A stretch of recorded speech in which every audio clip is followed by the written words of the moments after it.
A witch married a mortal, and TV magic was born. But behind the laughter, nose twitches, and suburban spells, Bewitched hid a cauldron of secrets that fans never saw coming. From shocking on-set tensions to real-life rivalries and bizarre behind-the-scenes tricks, the show's charm had a darker edge. Here are 20 weird facts most fans never figured out about the world's most enchanting sitcom. Number 1. The nose twitch wasn't planned for the pilot. It came from real life. One of the most unforgettable trademarks in TV history, Samantha Stevens' charming nose twitch from Bewitched, was never part of the original script. In fact, it happened entirely by accident.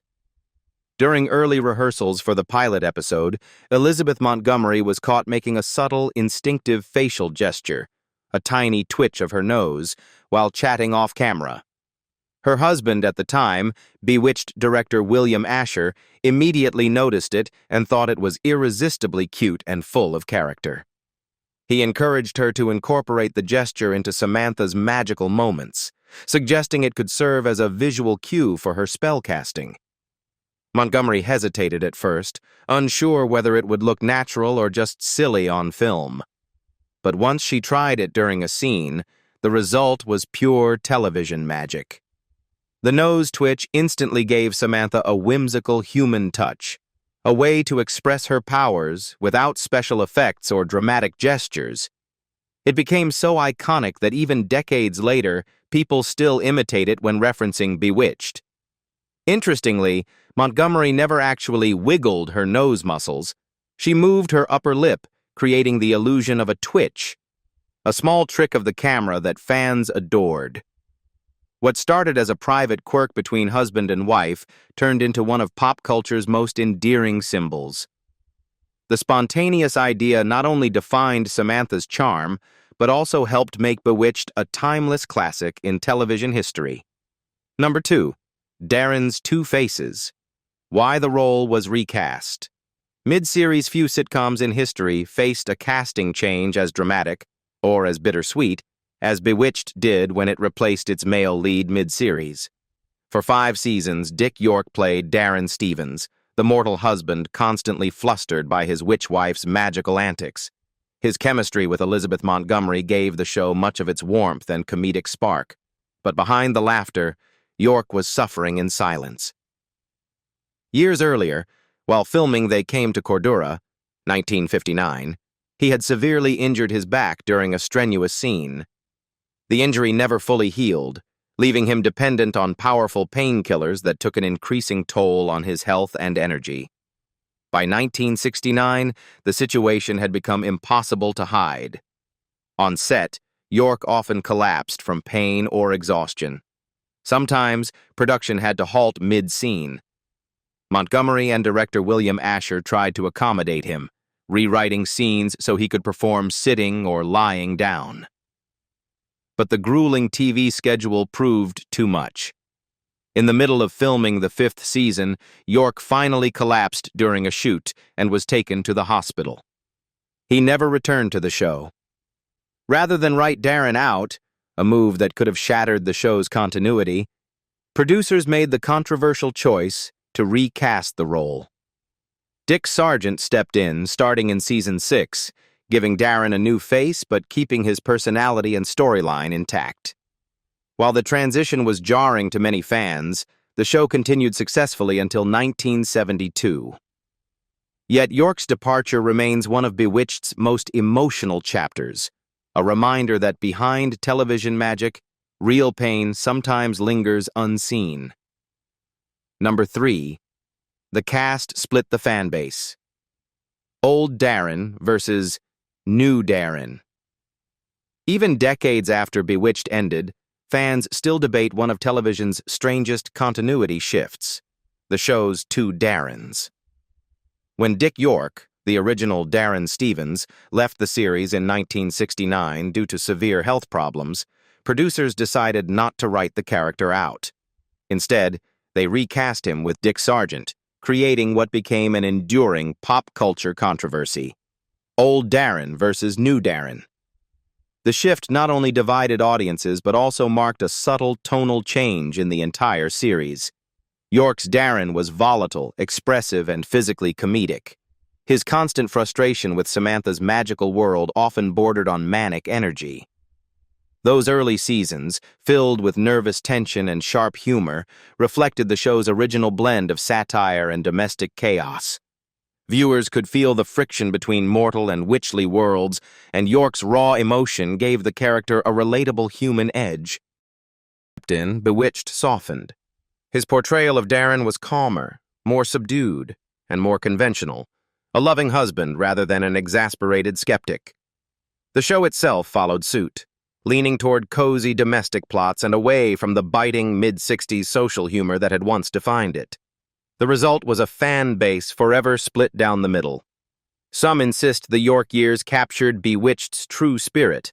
Others prefer Sargent's more relaxed chemistry with Elizabeth Montgomery. To this day, episode guides and fan discussions often label entries by which Darren appeared, proof that one man, played by two actors, created one of television's most lasting divides. Number 4. Endora's actress. Thought a film gave her cancer. Before enchanting television audiences as the flamboyant witch Endora on Bewitched, Agnes Moorehead had already enjoyed a long and respected Hollywood career. But one of her earlier films, the 1956 epic The Conqueror, would cast a dark shadow over her later years. Filmed near St. George, Utah, downwind of U.S. government nuclear test sites in Nevada, the production has since become infamous for its tragic aftermath. Decades later, reports emerged that an alarming number of cast and crew members, including stars John Wayne, Susan Hayward, and Pedro Armendariz, developed cancer. Moorehead was among them. When she was diagnosed with uterine cancer in the early 1970s, Moorehead came to believe that The Conqueror's filming location was to blame. The cast had spent months surrounded by radioactive dust and contaminated soil, often unaware of the potential danger. She spoke openly about her suspicions in interviews, expressing sorrow that the beautiful red earth of Utah might have been poisoned. While scientists have never proven a direct link between the shoot and the many subsequent illnesses, the sheer number of cancer cases among the film's participants continues to fuel speculation. Moorehead passed away in 1974, leaving behind not only her iconic television legacy, but also one of Hollywood's eeriest cautionary tales. Her belief in the Conqueror curse endures as part of her legend, a haunting reminder of how ambition, secrecy, and environmental recklessness in mid-century filmmaking may have carried a deadly cost. Number 5. Tabitha was a hit, and Erin Murphy became famous overnight. When Bewitched introduced baby Tabitha Stevens, the daughter of witch Samantha and mortal Darren, it added a new layer of charm to an already enchanting show. At first, multiple babies were used for the role, but as Tabitha grew into a toddler with her own mischievous powers, one performer began to stand out: Erin Murphy. Her natural ease in front of the camera, combined with her adorable expressions and uncanny resemblance to Elizabeth Montgomery, made her an instant audience favorite. Practically overnight, Murphy became one of the most recognizable child stars on television in the late 1960s. As the series progressed, Tabitha evolved from a background baby into a central character whose magical antics often mirrored her mother's. Viewers delighted in watching the young witch accidentally zap toys across the room or cause comic chaos while trying to imitate Samantha's nose twitch. Behind the scenes, Murphy, and occasionally her fraternal twin sister Diane, who helped in early scenes, won the affection of cast and crew alike. Elizabeth Montgomery reportedly doted on her young co-star, treating her with genuine warmth that translated beautifully on screen. The public's fascination with Tabitha grew so strong that ABC later attempted to keep the magic alive with a Bewitched spin-off titled Tabitha in 1977, following an adult version of the character navigating life as a young witch in the modern world. Though short-lived, It reflected the lasting affection fans held for the child who symbolized Bewitched's family magic. Decades later, Erin Murphy remains fondly remembered as the little girl who turned a supporting role into pure television enchantment. Number 6. The show often recycled and shared studio sets. While Bewitched felt like it existed in its own whimsical universe, much of its suburban magic was built from borrowed Hollywood reality. The show's famous Stevens family home, with its white picket fence, wide front porch, and cozy interior, was not a custom-made set at all. It was part of the Screen Gems backlot, a shared studio neighborhood that dozens of television productions used throughout the 1960s and 1970s. In an era when efficiency was everything, studios often recycled entire streets, rooms, and even pieces of furniture to keep costs low.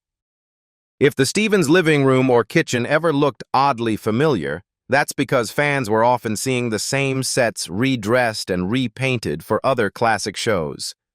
The Bewitched house, for example, was adapted for use in I Dream of Jeannie, The Donna Reed Show, and even appeared in feature films produced by Columbia Pictures. The facade of the house stood on Blondie Street at the Columbia Ranch in Burbank, a backlot street that became legendary for representing perfect American suburbia. Inside the soundstage, furniture, props, and wall panels were frequently swapped between productions. A lamp from Bewitched might later appear in a different sitcom, or a neighbor's house could reappear 2 seasons later as an entirely new location with just a change of drapes. Dedicated fans have made a hobby out of spotting these set Easter eggs, tracing where Samantha's sofa or the Stevens staircase popped up next. What began as a budget-conscious practice ended up creating a fascinating web of shared visual DNA across classic TV, proof that Hollywood's magic often came from clever recycling. Number 7. Sam's wardrobe was a secret weapon. From the moment Bewitched appeared on screen, Elizabeth Montgomery's portrayal of Samantha Stevens redefined what a TV housewife could look like. Her wardrobe, elegant, colorful, and effortlessly chic, wasn't just eye candy. It was a strategic choice that helped Bewitched stand out in the dawning era of color television. Costume designer Viola Gatewood and later Howard Shoup crafted Samantha's look with a keen understanding of how to balance everyday relatability with supernatural allure. When Bewitched premiered in 1964, color TV was still new, and few shows fully embraced its potential. Montgomery's costumes became an essential part of the show's visual identity: jewel-toned dresses, shimmering fabrics, and coordinated accessories that popped brilliantly against the pastel sets. Samantha might be folding laundry one minute and performing magic the next, but her wardrobe made both seem equally enchanting.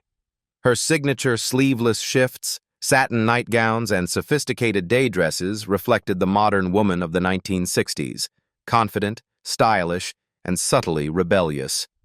The clothes also served a narrative purpose. Samantha's refined fashion sense contrasted sharply with her husband Darren's conservative suits, and her mother Endora's flamboyant, mystical robes, symbolizing Samantha's balance between two worlds. Viewers adored her polished yet playful aesthetic, and the show quietly influenced fashion trends among women who wanted a bit of witchy glamour in their daily lives. In an age when most sitcom wives wore aprons, Elizabeth Montgomery's wardrobe became a silent statement of empowerment, proving that a little sparkle could be as powerful as a spell. Number 8. Guest stars loved the gig, and some played multiple roles. One of the most charming quirks of Bewitched was its revolving door of guest stars, and the surprising freedom they had to reinvent themselves. During the 1960s, television audiences were more forgiving of casting overlaps, and Bewitched took full advantage of that flexibility. The show attracted an impressive lineup of well-known actors who relished the opportunity to step into its magical world, often returning in entirely different roles from season to season. Guest stars like Paul Lynde, Alice Ghostley, and Bernard Fox became fan favorites precisely because of this creative recycling. Lind first appeared as a nervous driving instructor before later becoming the unforgettable Uncle Arthur, one of Samantha's most mischievous relatives. Alice Ghostly, years before joining Bewitched full-time as the bumbling witch Esmeralda, had already appeared as a mortal maid. Bernard Fox did double duty as both a love-struck hunter and later the eccentric warlock Dr. Bombay. In each case, the show winked at the audience without ever acknowledging the repeat, a practice that felt perfectly natural in the looser television conventions of the era. Part of Bewitched's allure was the joy it brought to guest performers. Actors loved the whimsical scripts, the freedom to play exaggerated characters, and the sheer creativity of a show that mixed suburban comedy with supernatural fun. Unlike more serious dramas, Bewitched encouraged over-the-top performances and slapstick humor, letting stars experiment in ways they couldn't elsewhere. For viewers, spotting a familiar face in a brand-new role became a kind of inside joke. One more piece of television magic that kept the series light, lively, and endlessly rewatchable. Number 9. Special effects were often low-tech but clever. In an age long before CGI or digital editing, Bewitched worked its spell with pure ingenuity. The show's magical moments, objects flying across rooms, people vanishing in puffs of smoke, and Samantha's famous nose-twitch transformations were achieved with methods that were charmingly low-tech but remarkably effective. Rather than rely on expensive equipment, the production team used reverse motion film, hidden wires, trap doors, and precise camera cuts to create illusions that felt truly supernatural on 1960s television screens. A simple example: when Samantha would make an item appear with a twitch, the crew filmed her placing it down first, then ran the footage backward to make it look like it popped into existence.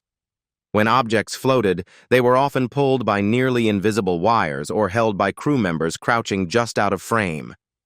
Smoke effects came from small powder charges hidden inside props, while costume changes or magical transportations were achieved through careful stop-motion cuts, the actor freezing in place while the set was adjusted before filming resumed. What truly sold the illusion, though, was Elizabeth Montgomery's precision and charisma. Her perfectly timed facial expressions and subtle gestures gave even the simplest trick a touch of believable magic. The crew's discipline was legendary. Everything depended on synchronization between actor and camera. Despite the modest technology, Bewitched's special effects had a warm, handmade quality that made viewers believe in its world. Decades later, those practical effects remain a testament to creativity over budget, proof that with imagination and timing, even a few wires and camera tricks can feel like real witchcraft. Number 10. A lost black-and-white pilot and title changes. Existed before Bewitched premiered in 1964 and became one of television's most beloved sitcoms, it went through a fascinating evolution behind the scenes. One that included a black-and-white pilot, alternate titles, and entirely different tones. Early in development, Screen Gems and creator Saul Sachs experimented with several approaches to the show's concept, unsure how to balance fantasy and comedy for television audiences. The original pilot, shot in black and white and now largely lost to time, was reportedly darker, more satirical, and less focused on the warm domestic humor that later defined the series. Some early title ideas included The Witch of Westport and Bewitched by Her, names that hinted at a more mischievous, even gothic tone. Studio executives feared that emphasizing witchcraft too heavily might alienate family audiences, so Sachs reworked his scripts to make Samantha more relatable, not a spell-casting trickster, but a suburban wife trying to blend in. When Elizabeth Montgomery was cast, her charm and light touch naturally pushed the show toward the breezy, romantic tone viewers eventually adored. The final color pilot, with Montgomery and Dick York, refined everything: the nose twitch, the suburban setting, and the famous animated opening credits. It struck the perfect balance between magic and modern life, making witchcraft a metaphor for individuality rather than rebellion. The earlier, moodier concepts were quietly shelved, leaving behind a few black and white fragments that survive only in studio archives and collector circles. In many ways, those early drafts and test pilots represent the cauldron from which Bewitched's enduring magic was born, proof that even a television classic had to find the right spell before casting it on the world. Number 11. Samantha's Family was a hit with viewers, even when they didn't agree. One of the secrets behind Bewitched's enduring charm was its colorful extended cast of magical relatives. Endora, Samantha's flamboyant mother, Aunt Clara, the well-meaning but bumbling witch, and an array of other mystical family members were deliberately designed to clash with the show's otherwise calm suburban world. These characters weren't just whimsical additions, they were carefully crafted narrative tools that generated both comedy and tension, highlighting the cultural and generational gaps between the magical and mortal realms. Endora, played by Agnes Moorehead, was a sophisticated, sharp-tongued witch who often mocked her mortal son-in-law, Darren. Her disdain for Darren's ordinary life and her sarcastic quips created some of the series' most memorable moments, illustrating the clash between the chaotic freedom of witchcraft and the rigid expectations of 1960s domesticity. Meanwhile, Aunt Clara, portrayed by Marion Lorne, offered a gentler brand of magic. Her spells often misfired, producing hilariously unintended results. Clara's charm and innocence endeared her to viewers, balancing Endora's acerbic energy while maintaining the fantastical tension that drove so many plots. The show's writers exploited these contrasts to comment subtly on societal norms, gender roles, and family expectations. Magical relatives could disrupt Darren's neat suburban routines, overrule household rules, or inject chaos at a dinner party, all while providing laughs. Fans loved these recurring characters because they brought unpredictability and color to Samantha's otherwise orderly life. Over time, the dynamic between mortal and magical family members became the engine that propelled the series, turning domestic sitcom scenarios into clever commentary on conformity, individuality, and the enduring struggle between tradition and freedom. Number 12. Agnes Moorehead could be tough on co-stars. Agnes Moorehead's portrayal of Endora on Bewitched remains one of television's most iconic maternal witches, a figure equal parts glamour, wit, and merciless sarcasm. On screen, Endora delighted audiences with her acid-tongued quips and mischievous spells, often leaving her son-in-law Darren exasperated. But behind the camera, Moorehead's personality could be just as formidable. Stories from cast and crew suggest that she was not one to tolerate sloppiness, casual disrespect, or perceived breaches of loyalty, especially when it came to colleagues replacing beloved actors or challenging the established rhythm of the show. Her reputation for toughness was partly rooted in her classical dramatic training. Moorehead had been a celebrated stage and film actress long before Bewitched, earning Academy Award nominations and acclaim for her intense, nuanced performances. That pedigree translated into high expectations on set. She demanded professionalism, precise timing, and authenticity in performances. Younger or less experienced actors sometimes found her presence intimidating, particularly when she felt a scene or line delivery fell short. Yet her stern demeanor was often accompanied by mentorship. She was known to guide co-stars, offering feedback with the same rigor that had earned her respect in Hollywood for decades. Despite this mix of sharpness and guidance, Moorehead was deeply admired. Her commanding aura made her a natural scene stealer, elevating every episode she touched. The blend of on-screen acid wit and off-screen intensity reinforced the impression that Endora's power was not just magical, it was inextricably tied to Moorehead herself.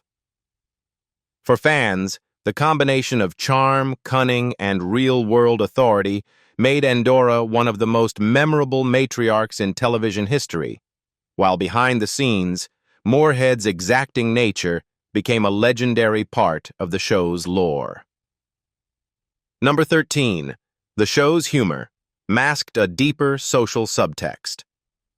At first glance, Bewitched appeared to be a light, charming sitcom about a witch navigating suburban life. Yet beneath the humor and sparkling spells, the show often carried a subtle social subtext, particularly regarding gender roles, conformity, and the cultural anxieties of the 1960s. Writers cleverly used the framework of witchcraft to explore tensions in a society that expected women to embrace domesticity while suppressing individuality. Samantha Stevens, with her powers and independence, became a symbol of female agency in a world designed to limit it. Many episodes juxtaposed Samantha's magical abilities against the mundane expectations of suburban life, highlighting the absurdity of rigid domestic norms. Her attempts to blend in often clashed with her mother Endora's disdain for mortal conformity, underscoring generational conflicts about autonomy and identity. Episodes where Samantha's powers were revealed or misunderstood often read like allegories about the ways society judged women who stepped outside prescribed roles. Clever commentary wrapped in comedy. Even the show's recurring magical mishaps could carry meaning. Spells gone awry sometimes mirrored the unpredictable challenges faced by women striving for control over their own lives. By masking these critiques with humor, timing, and visual gags, Bewitched made potentially controversial observations palatable to mass audiences. Scholars and devoted fans have since noted that, beneath the laughs and the flying objects, the series offered a subtle, ongoing dialogue about individuality, female empowerment, and the tensions between personal freedom and societal expectation, making Samantha Stevens not just a television icon, but a quietly revolutionary figure of her era. Number 14.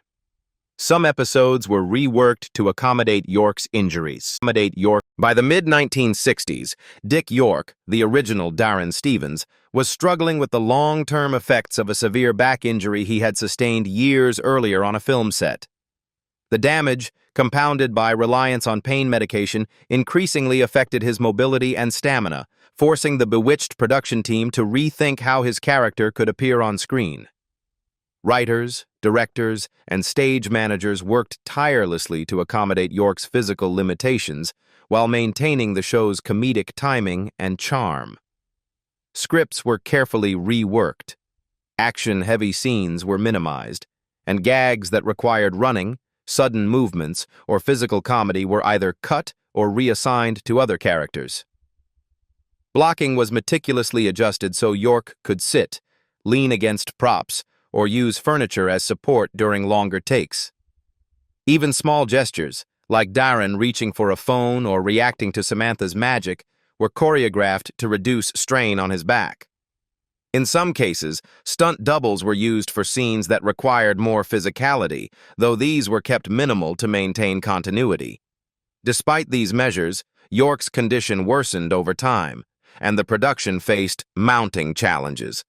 Crew members recall episodes where he had to shoot multiple takes from a seated position, or rely on cue cards while enduring pain, all while keeping his iconic, exasperated expressions intact. The team's accommodations allowed him to continue for as long as possible, demonstrating their dedication and respect for his talent. Ultimately, the adjustments underscore the immense behind-the-scenes effort required to preserve Darren's character until the difficult decision was made to recast with Dick Sargent, marking one of television history's most poignant transitions. Number 15. The animated visual iconography came to define TV witch. Long before CGI or elaborate special effects, Bewitched created a visual vocabulary for television magic that would become instantly recognizable and culturally enduring. Samantha Stevens' subtle nose twitch, which activated her spells, became more than a quirky gesture. It was a symbol of effortless, charming power. Coupled with the show's sparkle wipes, sudden disappearances, and magical transformations, the series crafted a set of visual cues that communicated witchcraft to viewers with immediacy and flair. Even Endora's dramatic entrances and twirling exits added to this iconography, establishing a signature aesthetic that blended whimsy, glamour, and the supernatural. These visual tropes were so effective that they transcended the series itself. Animators, advertisers, and later filmmakers drew upon the Bewitched formula to signify magical or fantastical characters. Animated cartoons frequently mirrored Samantha's twitch or the sparkling effect when characters performed magic, creating an instant shorthand audiences could recognize. In advertising, magical transformations or glimmering effects often invoked the same sense of wonder, a nod to the visual grammar Bewitched pioneered. The genius of the show's iconography lay in its simplicity. With minimal technology, clever camera cuts, practical effects, and precise actor timing, Bewitched made magic feel tangible and delightful. This visual shorthand became so ingrained in popular culture that even decades later, the TV witch archetype is still defined by traits first popularized by Samantha and her family. In creating these cues, Bewitched didn't just entertain. It established a lasting blueprint for how magic could be communicated on screen, influencing countless generations of television, animation, and advertising imagery. Number 16. A surprising number of writers and directors went on to big careers. Beyond its magical spells and sparkling effects, Bewitched served as a remarkably effective training ground for television writers and directors, many of whom went on to shape the medium for decades. As one of the most popular and well-managed sitcoms of the 1960s, the show offered early career creatives a unique environment to experiment with timing, visual gags, and the integration of fantastical elements into everyday domestic comedy. The combination of a disciplined production schedule, high ratings, and collaborative culture created an ideal incubator for talent. Writers learned to craft scripts that balanced humor, fantasy, and subtle social commentary, honing skills that would later serve them across genres. Directors gained experience staging complex practical effects, coordinating actors with camera tricks, and working within tight time and budget constraints, all skills highly transferable to other productions. Several Bewitched alumni went on to prominent positions in television, including long-running sitcoms, specials, and even feature films, leveraging their experience with the show's innovative storytelling and pacing. The show's environment also fostered mentorship. Veteran writers and directors guided newcomers, teaching them how to maintain comedic rhythm while integrating visual magic, creating a disciplined yet creative atmosphere. This dual emphasis on technical skill and creative storytelling meant that alumni left Bewitched well-equipped for larger projects. In retrospect, the series' influence extends far beyond Samantha's spells or Endora's quips. It was a career-launching platform that helped define the careers of numerous comedy professionals and indirectly shaped the evolution of American television comedy for years to come. Number 17. The show's laugh track use was strategic. While Bewitched is remembered for its magical charm and whimsical humor, a subtler element played a critical role in shaping the audience's experience: the laugh track.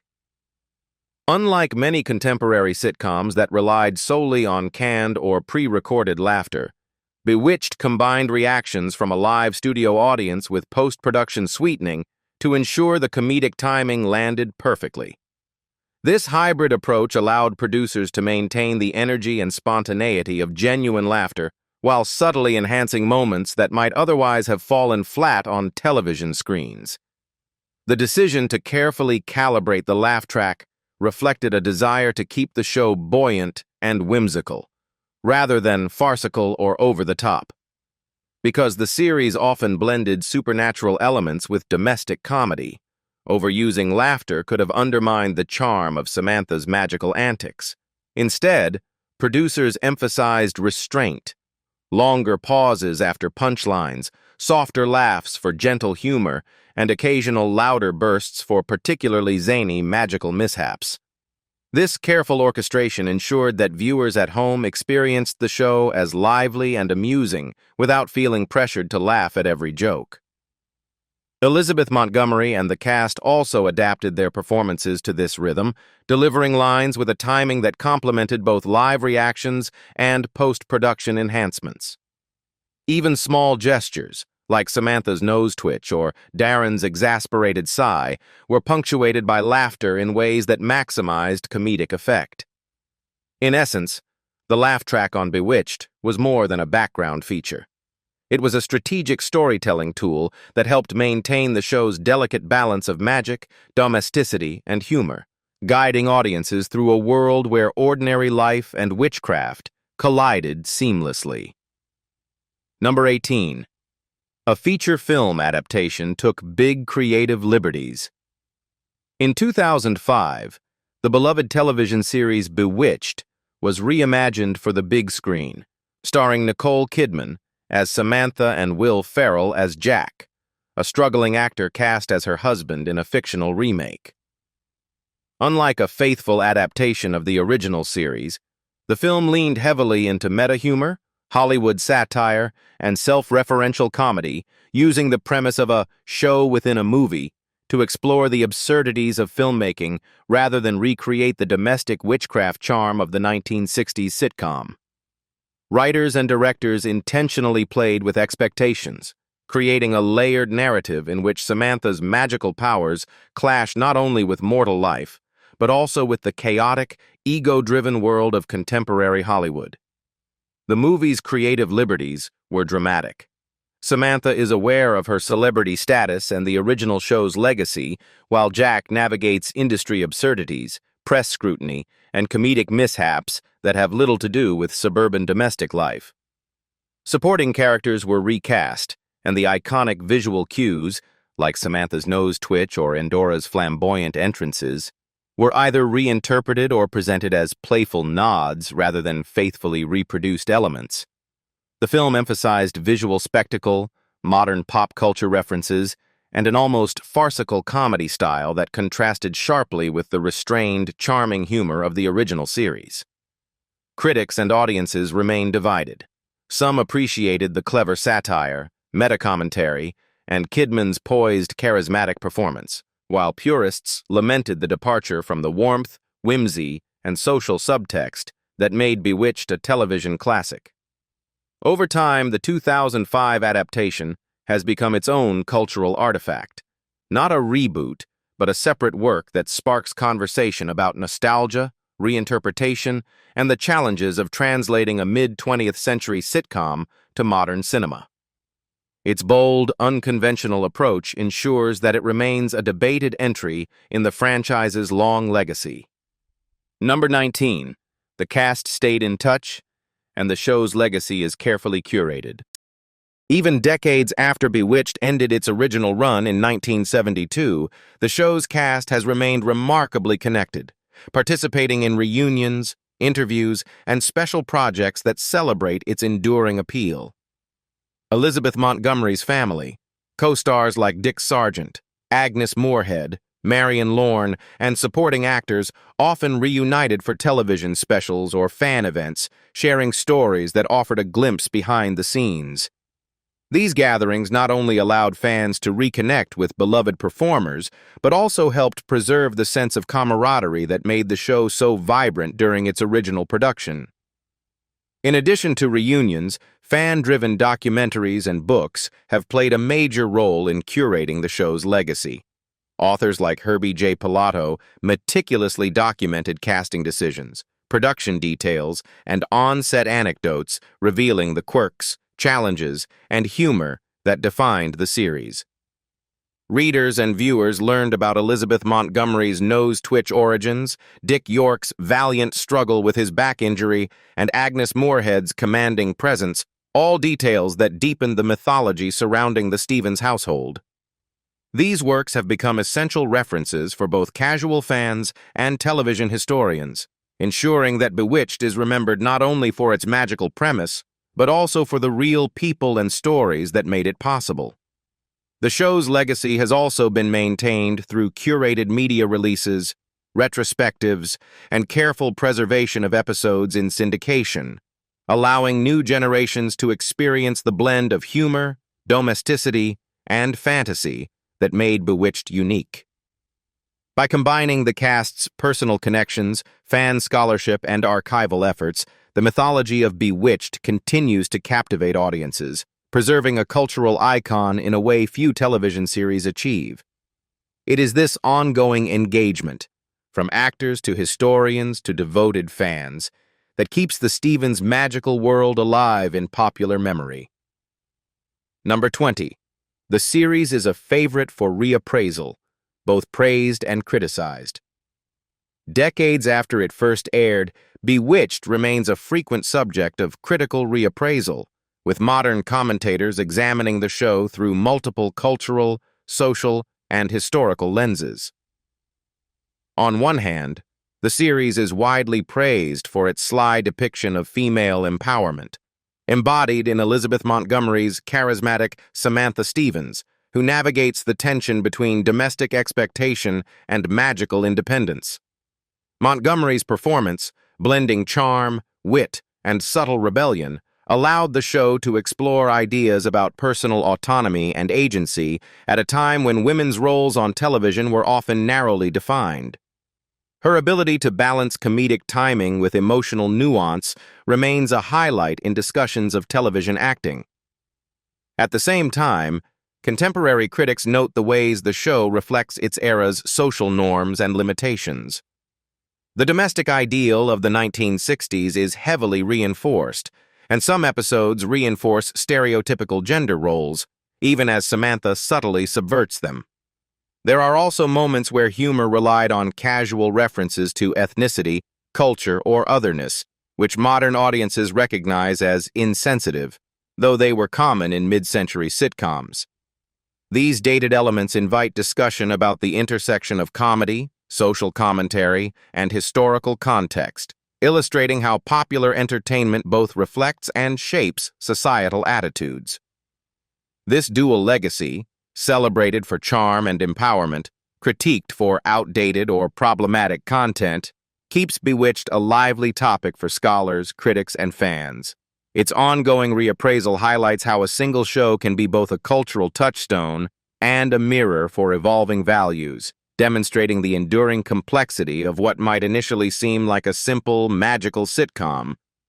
Even today, debates over Samantha's spells, the Stevens household, and the show's social messages continue to engage audiences, cementing Bewitched as a television classic worth revisiting, analyzing, and debating.